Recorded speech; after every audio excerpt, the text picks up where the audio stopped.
सभी मित्रों को ओम नमः शिवाय ओम। आज फिर हाजिर हूँ मैं आपके सामने शिव पुराण का अध्याय 5वां लेके। अध्याय 4 में ही सुना तो सदाशिव भगवती उमा के मन में एक ख्याल आया कि कोई ऐसा काम करे जिससे हमें दोनों को प्रसन्नता मिले। तो 5वां अध्याय में भगवान सदाशिव ने कहा, हे प्रिय, हमेशा मनुष्य उत्पन्न करना चाहते जो सब विद्याओं में पारंगत हो, जिसके ऊपर हम संपूर्ण संसारिक भार को छोड़ सकें, आनंद पूर्वक विहार कर सके। भगवान शूलपणि के मुख से निकले हुए इन शब्दों को सुनकर भगवती जगदम्बा जी ने अपने बाईं ओर देखा तो उनकी इच्छा सुनकर भगवती जगदम्बा जी ने अपनी बाईं ओर देखा तो उनकी इच्छा से तुरंत ही एक मनुष्य उत्पन्न हुई। वह मनुष्य अत्यंत रूपवान, कलावान, बुद्धिमान तथा शीलवान था। उसका संपूर्ण शरीर श्याम वर्ण चंद्रमा जैसा था। वह अपने भाल पर त्रिपुंड धारण किए हुए था। वह पीत वस्त्र धारण किए हुए था। उसका प्रत्येक अंग सुडौल एवं परम सुंदर था। वह संपूर्ण विद्याओं का निधान, महाप्रतापी, सिद्ध रूपी तथा पवित्र था। वह उत्पन्न होते ही बारंबार दंडवत माँ भगवती जी को, सदाशिव को आदर सत्कार प्रणाम किया और उमा के सम्मुख आकर हाथ जोड़कर खड़ा हो गया। भगवती उमा जी के उस समय मनुष्य को देखकर उस उमा सहित उमापति शिव जी अत्यंत प्रसन्नता को प्राप्त हुए। वह भी इन दिनों दोनों को देखकर बहुत हर्षित हुआ। इसके पश्चात उन्होंने हाथ जोड़कर दोनों की स्तुति तथा प्रशंसा करते हुए प्रार्थना की, हे पिता एवं हे मातेश्वरी, आप मेरा नाम रखकर मेरे योग जो कार्य हो उसे बताइए। यह सुनकर श्री शिव जी बोले, तुम्हारा नाम विष्णु होगा। तुम संपूर्ण सृष्टि में तुम्हारे समान तेजस्वी तथा प्रतापी अन्य कोई भी प्राणी प्रकट न होगा। तुम्हारा यश संपूर्ण संसार में निरंतर फैला रहेगा।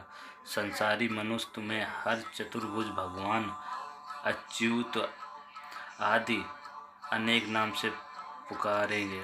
तुम भक्तों का मनोरथ पूर्ण करने के लिए उत्पन्न किए गए हो। अब तुम्हें यह उचित है कि तुम तपस्या करो, जिससे तुम अधिक तेज एवं सामर्थ्य की प्राप्ति हो। इतना कहकर सदाशिव ने विष्णु को योग विद्या का उपदेश दिया तथा विष्णु एक स्थान बैठकर तपस्या करने लगे, तपस्या में लीन हो गया। ब्रह्मा जी कहते हैं, हे नारद जी, वे 12 सहस्त्र वर्ष पर्यंत एक ही आसन पर बैठे हुए योग साधना द्वारा भगवान सदाशिव का ध्यान करते रहे। परंतु जब उन्हें तपस्या का कुछ फल प्राप्त नहीं हुआ तो उनके हृदय में अत्यंत शोक, दुख प्रकट हुआ। यानी कि इतने दिन तपस्या भी की और कोई फल भी नहीं प्राप्त हुआ।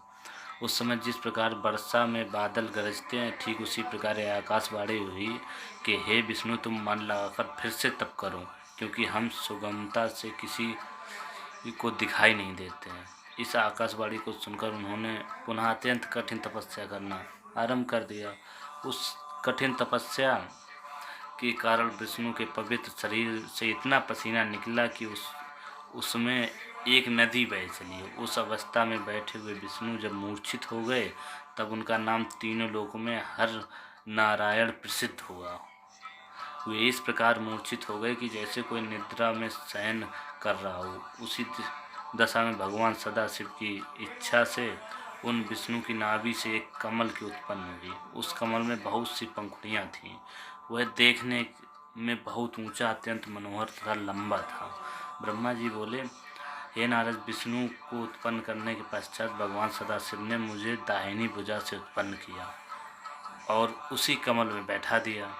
मेरा रंग लाल था। मेरे 4 मस्तक थे जो चारों दिशाओं की ओर खुल रहे थे। मेरे अन्य सभी अंग विष्णु के समान ही थे। मैंने अत्यंत सामर्थ्यवान एवं तेजस्वी था। उसी समय मैंने यह आकाशवाणी सुनी, हे पुत्र, तुम्हारे आज ब्रह्मा दाता, विधाता, प्रजेश, परम मेष्टि, बहुगर्भ आदि अनेक नाम होंगे। परंतु उस समय यह नहीं जान सका कि मुझे उत्पन्न करने वाला कौन है। नारद जी से बोले ब्रह्मा जी, भगवान सदाशिव की माया तीनों भुवनों को घेरे हुए है। वे जो चाहते हैं वही होता है। अस्तु जब मैं यह नहीं जान सका कि मैं किस प्रकार उत्पन्न, किसके द्वारा उत्पन्न हुआ और किसका पुत्र हूँ तथा उस कमल के पुष्प की जड़ कहाँ है, तब मैंने अपने मन में यह विचार किया कि जिसने मूल से यह कमल का पुष्प उत्पन्न हुआ वही मेरा पिता होगा।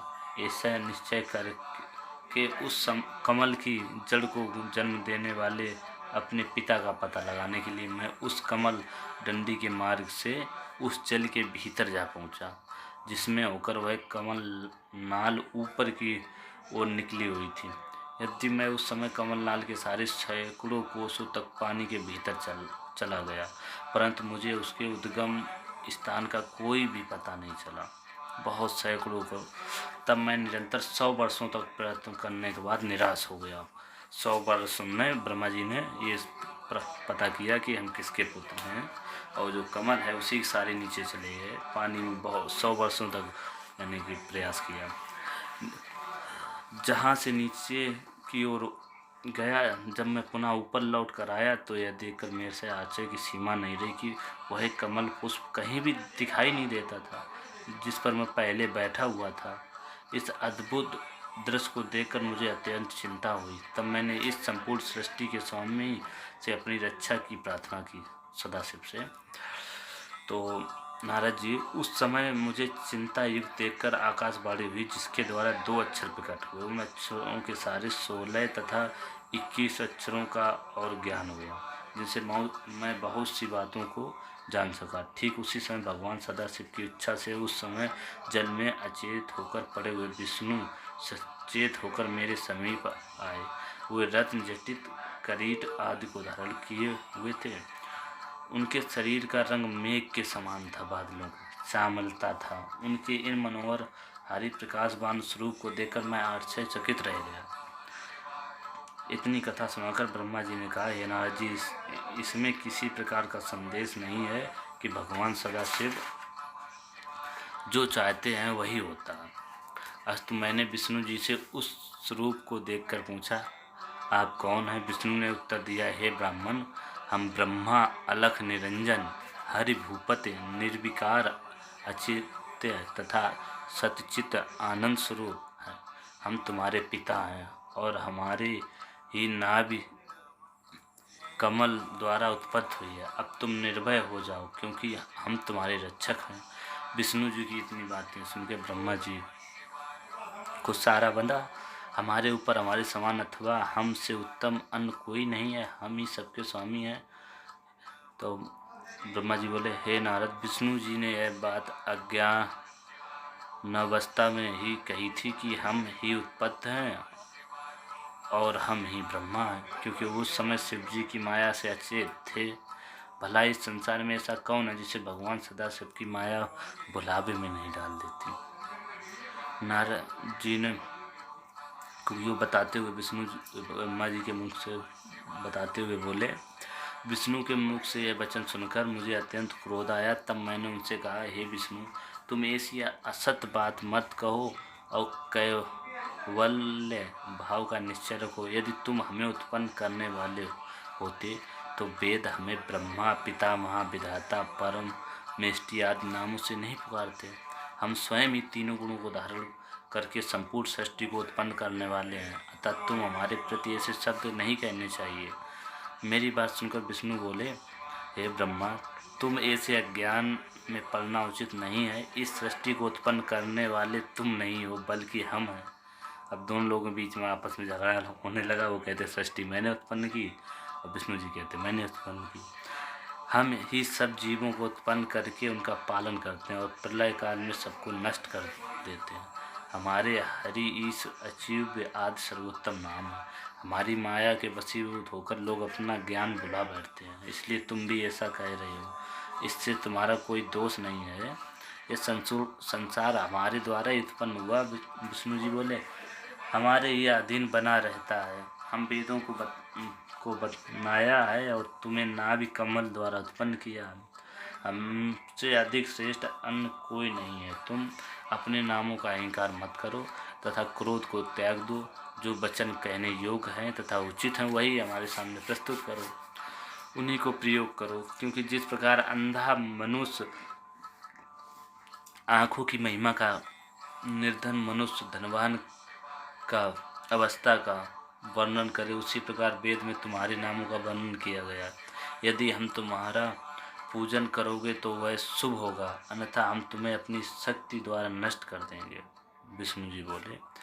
तो ब्रह्मा जी बता रहे हैं ना नारद जी को, विष्णु के ऐसे अहंकारपूर्ण शब्द सुनकर तब मुझे बहुत हंसी आई। फिर इधर से मैं इतना क्रोध उत्पन्न हुआ कि मैं उनका शत्रु बन गया और उनसे इस प्रकार कहने लगा, हे विष्णु, जिस प्रकार गुरु अपने शिष्य को झिझक कर बुलाता है, उसी प्रकार तुम हमें उपदेश क्यों दे रहे हो।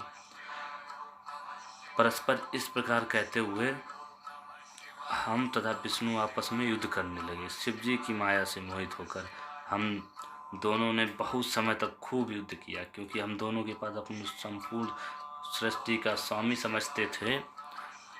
अब यहीं समाप्त होता अध्याय 5वां शिव पुराण का। ओम नमः शिवाय। ओम।